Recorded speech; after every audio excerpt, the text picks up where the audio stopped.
शहर की हवा। नवीन को उसके पिता सुबह 4 बजे उठा रहे थे। बेटा उठ जा, खेत पर चलना है। नवीन को बहुत गुस्सा आ रहा था। उसने कहा, बाबूजी अभी जाकर क्या करेंगे, अभी तो दिन भी नहीं निकला है, वहाँ क्या नजर आएगा। नवीन के पिता मोहनलाल जी ने कहा, बेटा यही सही समय है खेत में काम करने का, दोपहर को सो लेना। झुंझला कर नवीन उठा और पिता के साथ खेत पर पहुंच गया। दोनों बाप बेटे अपने खेत पर काम करने में जुट गए। नवीन को खेत पर काम करना अच्छा नहीं लगता था। वह तो पढ़ लिख कर शहर जाना चाहता था, लेकिन मोहनलाल जी चाहते थे कि उनका बेटा खेती करे। शहर का जीवन उन्हें पसंद नहीं था। सूरज सर पर चढ़ आया था। तेज गर्मी से बुरा हाल था। दोनों बाप बेटे काम अधूरा छोड़कर घर की ओर चल देते हैं। अब शाम को 4 बजे दोबारा काम पर लौटेंगे। रास्ते में एक दुकान के बाहर मोहनलाल जी के पुराने दोस्त रोशन जी मिल गए। उन्हें देखते ही मोहनलाल ने कहा, रोशन यहाँ दुकान पर बैठ के क्या कर रहा है? रोशन ने कहा, बस कुछ सामान लेने आया था। तू सुना, खेत से आ रहा है क्या? नवीन ने रोशन जी के पैर छुए तो वो बोले, लगता है बेटे को खेती सिखा रहा है। इसे यहीं गांव में रहने का विचार है क्या? अरे इसे पढ़ने दे, फिर शहर में अच्छी सी नौकरी लग जाएगी। यह सुनकर मोहनलाल जी ने कहा, अरे क्या रखा है शहर में, पैसों के पीछे पागल है लोग। वैसे तू सामान लेने क्यों आया? आज क्या घर में दावत है?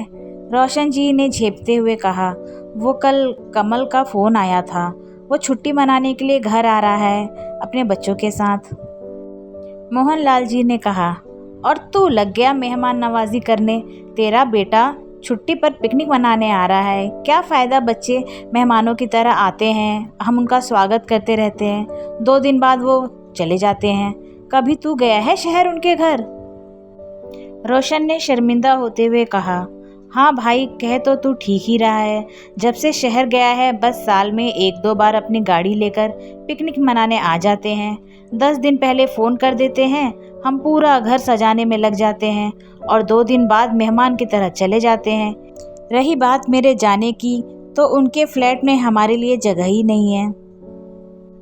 नवीन को इन बातों से चिढ़ हो रही थी। वह बोला, क्या चाचा आप भी कमल भैया को बुरा बोल रहे हो? जानते हो वो कितनी बड़ी कंपनी में मैनेजर हैं।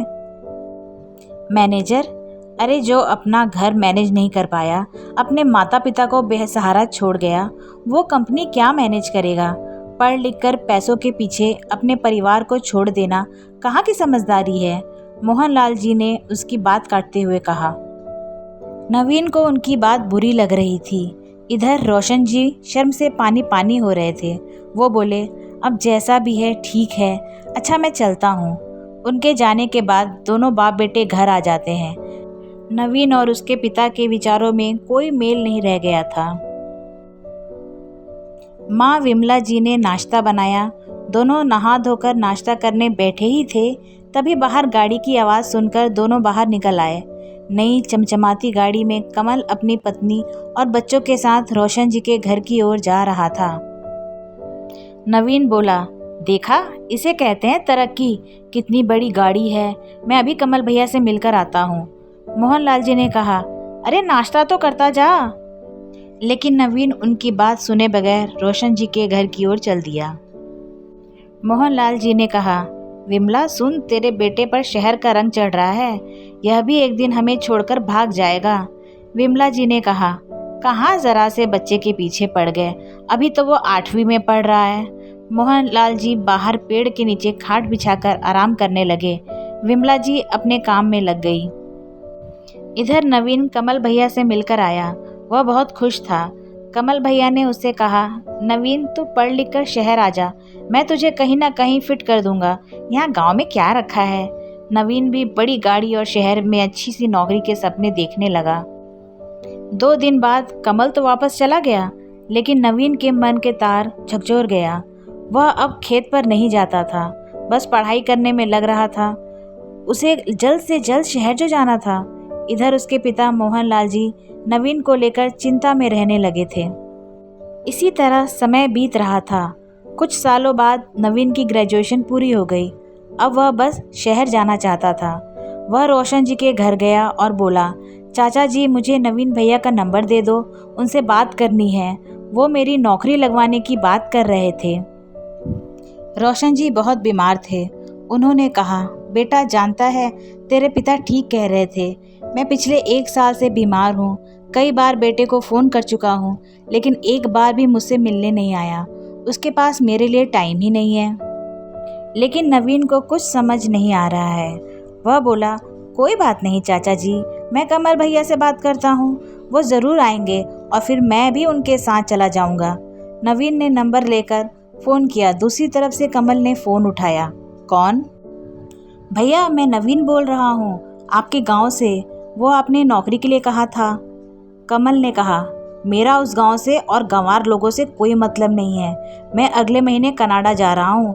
मेरे पिता ने फ़ोन कर करके मेरा दिमाग ख़राब कर दिया। अब पूरे गांव में नंबर बांट रहे हैं। आज के बाद फ़ोन मत करना। यह कहकर कमल ने फ़ोन काट दिया। नवीन को बहुत बड़ा झटका लगा। उसके तो सारे सपने टूट गए। वह उदास होकर अपने घर आया। मोहनलाल जी ने कहा, क्या हुआ, हो गई कमल से बात? नवीन ने सारी बात बता दी। यह सुनकर मोहनलाल जी ने कहा, जानता है उसने यह सब क्यों कहा? जब 1 साल पहले वह आया था तो अपना घर और खेत बेचना चाहता था। रोशन ने यह सब बेचने से मना कर दिया। बस इतनी सी बात पर माँ बाप से रिश्ता तोड़ लिया और वही गुस्सा उसने तेरे ऊपर निकाल दिया। पैसे की भूख ने उसे अंधा बना दिया। यह सुनकर जीवन को भी बहुत बुरा लगा। लेकिन पापा, इस जमीन को बेचना क्यों चाहते हैं कमल भैया? मोहनलाल जी ने कहा, मैंने रोशन के कहने पर शहर जाकर पता किया था। उसकी नौकरी छूट गई थी। किश्तों पर फ्लैट और गाड़ी ले रखी थी। उसे ही भरने के लिए पैसे चाहिए थे और फिर वो विदेश जाने के चक्कर में था। बाकी बचे पैसों से विदेश में जाकर सेट होना चाह रहा था। वो तो मैंने रोशन को समझाया, वरना इस उम्र में खेत मकान बेचकर बेटे के पीछे पीछे भागता रहता और वो नालायक इसे धक्के मारकर सड़क पर भीख मांगने को मजबूर कर देता। अब 1 साल से अपने माँ बाप को देखने भी नहीं आया। नवीन के सर से शहर जाने का भूत उतर चुका था। वह मोहनलाल जी के गले लगकर रोने लगा। बाबूजी, मुझे माफ़ कर दीजिए, मैं अब यहीं रहकर नए ढंग से खेती करूँगा। जितने पैसे शहर में कमाकर वहीं खर्च करने हैं, उतने तो हमारे खेतों से आ जाएंगे और अपनी मर्जी के मालिक होंगे। किसी की गुलामी नहीं करनी पड़ेगी। मोहनलाल जी और विमला जी नवीन की बातें सुनकर बहुत खुश हुए। मोहनलाल जी ने कहा, चल मेरे साथ रोशन जी के घर चलते हैं, उसका भी तो ध्यान रखना है। उससे कहता हूँ कि मेरा बेटा अब शहर नहीं जा रहा और तेरा भी ध्यान रखेगा। नवीन रोशन जी के घर गया। फिर कुछ दिन बाद उन्हें लेकर शहर पहुँच गया। वहाँ उनका अच्छे से इलाज करवाया। कुछ दिन में रोशन जी बिल्कुल ठीक हो गए। नवीन ने अपने दोस्तों को भी शहर जाने से रोका। सब ने मिलकर नए तरीके से खेती शुरू की। कुछ ही सालों की मेहनत से नवीन ने गांव में नया घर बना लिया, बड़ी सी गाड़ी ले ली। अब वो अपने परिवार के साथ रोशन जी के परिवार का भी ध्यान रखता था। कुछ ही दिनों में नवीन की शादी हो गई। आज नवीन और उसके दोस्त गांव में रहकर तरक्की कर रहे हैं और अपने आसपास के लोगों को भी प्रोत्साहन दे रहे हैं कि वह शहर न जाए। कहानी सुनने के लिए धन्यवाद। ऐसे ही और मनोरंजक कहानियाँ सुनने के लिए प्लीज़ मेरे चैनल को सब्सक्राइब ज़रूर कीजिए और अगर कहानी अच्छी लगी हो तो दोस्तों और फैमिली के साथ शेयर कीजिए और वीडियो को लाइक करना ना भूलें और कमेंट करके अपने विचारों को प्रस्तुत करें। धन्यवाद।